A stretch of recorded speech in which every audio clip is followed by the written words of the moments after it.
ഹൃദയാരോഗ്യത്തെക്കുറിച്ച് പറയുമ്പോൾ നമ്മുടെ എല്ലാവരും മനസ്സിൽ എക്സർസൈസ്, ഡയറ്റ് ഇതൊക്കെയാണ് കടന്നു വരിക. പക്ഷേ നമ്മുടെ ഹൃദയത്തെ സംരക്ഷിക്കാനുള്ള ഏറ്റവും നല്ല ചില മാർഗങ്ങൾ ഡയറ്റോ എക്സർസൈസോ അല്ല, വളരെ സിമ്പിളായിട്ട് നമ്മൾ ഡെയിലി ചെയ്യാവുന്ന ചില കാര്യങ്ങളാണ്. ഇതിന് സപ്ലിമെന്റ്സ് വേണ്ട, ഉപകരണങ്ങൾ വേണ്ട, എന്തിനേറെ ഒരു കാര്യപ്പെട്ട എഫേർട്ട് പോലും ആവശ്യമില്ല. എന്നാലും ഭൂരിപക്ഷം ആളുകളും ഇതിനെക്കുറിച്ച് അറിയാതെ അവഗണിക്കുകയാണ്. പഠനങ്ങൾ കാണിക്കുന്നത് നമ്മുടെ ഹൃദ്രോഗം കുറക്കാനും BP കുറക്കാനും ഹാർട്ടിന്റെ സ്ട്രെങ്ത് കൂട്ടാനും രക്തധമനികളുടെ നീർക്കെട്ട് കുറക്കാനും ഇത്രയും സിമ്പിൾ ആയിട്ടുള്ള 4-5 കാര്യങ്ങൾ മാത്രം മതി. ഞാനിത് പറയാനുള്ള ഒരു പ്രധാന കാരണം ഹൃദ്രോഗം കൂടിക്കൂടി വരികയാണ്. ഇത് തടയാൻ നമുക്ക് ഓരോരുത്തർക്കും ഇതുപോലെ സിമ്പിൾ ആയിട്ട് എന്തെങ്കിലും ഡെയിലി ചെയ്യാൻ പറ്റുകയാണെങ്കിൽ എത്ര നന്നായിരിക്കും. ഇതിൽ ഒന്നാമത്തെ കാര്യം, തണുത്ത വെള്ളത്തിലൂടെ നമ്മുടെ കണ്ണുകളുടെയും മൂക്കിന്റെയും ചുറ്റുവട്ടത്തേക്ക് തണുപ്പ് എത്തുകയാണെങ്കിൽ അതൊരു മമേലിയൻ ഡൈവിംഗ് റിഫ്ലെക്സ് ട്രിഗർ ചെയ്യാണ്. നമ്മുടെ നെർവസ് സിസ്റ്റത്തിന് ഒരു റീസെറ്റ് ബട്ടൺ ഞെക്കുന്ന പോലെയാണിത്. ഇത് സ്ഥിരമായിട്ട് ചെയ്യുന്ന ആളുകളുടെ ഹൃദയമിടിപ്പ് പതുക്കെ കൺട്രോളിലേക്ക് എത്തുന്നുണ്ട്.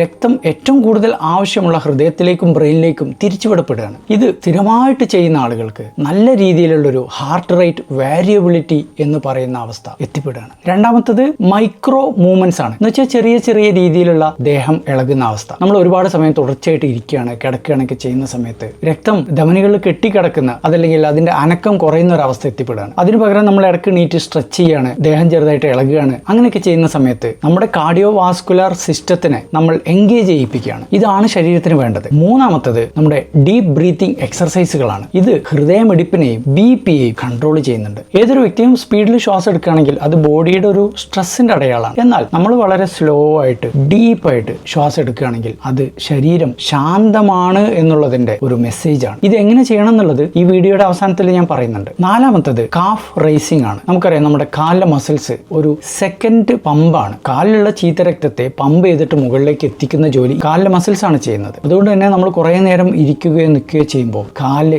രക്തം അനക്കമില്ലാതെ കെട്ടിക്കിടക്കുകയാണ്. നമ്മൾ ചെയ്യേണ്ടത് കുറച്ച് നേരം നിന്നിട്ട് കാല് പൊക്കി കൊടുക്കുക. ഇത് സർക്കുലേഷൻ ഒരുപാട് ഇമ്പ്രൂവ് ചെയ്യും. അഞ്ചാമത്തേത് നമ്മുടെ സ്ട്രെസ് ഹോർമോൺ കുറക്കുന്ന ഒരു ട്രിക്കാണ്. ഇത് ഉച്ചയുറക്കാണ്. ഒരു 20 മിനിറ്റ് ഉച്ചക്കൊന്ന് ഉറങ്ങുകയാണെങ്കിൽ നമ്മുടെ ശരീരത്തിലെ സ്ട്രെസ് ഹോർമോൺ കോർട്ടിസോൾ ഒരുപാട് കുറയുന്നുണ്ട്. രക്തധമനികളുടെ നീർക്കെട്ടും ഹാർട്ടിന്റെ പ്രവർത്തനമൊക്കെ ഇമ്പ്രൂവ് ചെയ്യാണ്. ശ്രദ്ധിക്കേണ്ട ഒരു കാര്യം എന്താ വെച്ചാൽ 20 മിനിറ്റിൽ കൂടുതൽ ഉറങ്ങുകയാണെങ്കിൽ രാത്രിയിലെ ഉറക്കത്തെ അത് തകിടം മറിക്കും എന്നുള്ളത് കൊണ്ട് അത്ര നല്ലതല്ല. ഇനി നിങ്ങൾ എന്താണ് ചെയ്യേണ്ടത്? രാവിലെ ബ്രഷ് ചെയ്തതിന് ശേഷം നല്ല തണുത്ത വെള്ളം ഏകദേശം 30 സെക്കൻഡ് നേരത്തേക്ക് മുഖത്ത് കൊള്ളിക്കുക. പ്രത്യേകിച്ച് കണ്ണിലും കവിളിലും മൈക്രോ മൂവ്മെന്റ്സ് ചെയ്തുകൊണ്ടേയിരിക്കുക. കുറെ നേരം ഇരിക്കുകയും കിടക്കുകയൊക്കെ ചെയ്യുന്ന ആള് ഇടയ്ക്കിടയ്ക്ക് സ്ട്രെച്ച് ചെയ്യുക, എണീറ്റ് നടക്കുക. കുറച്ച് സെക്കൻഡ് നേരത്തേക്കെങ്കിലും ഡീപ്പ് ബ്രീത്ത് ചെയ്യുക. എന്ന് വെച്ചാൽ 1 മിനിറ്റിൽ വെറും 6 ശ്വാസം മാത്രം എടുക്കുക. 5 സെക്കൻഡ് നേരത്തേക്ക് ഉള്ളിലേക്ക് നീട്ടി വലിക്കുക. പിന്നെ അടുത്ത 5 സെക്കൻഡ് കൊണ്ട് പതുക്കെ ശ്വാസം വിടുക.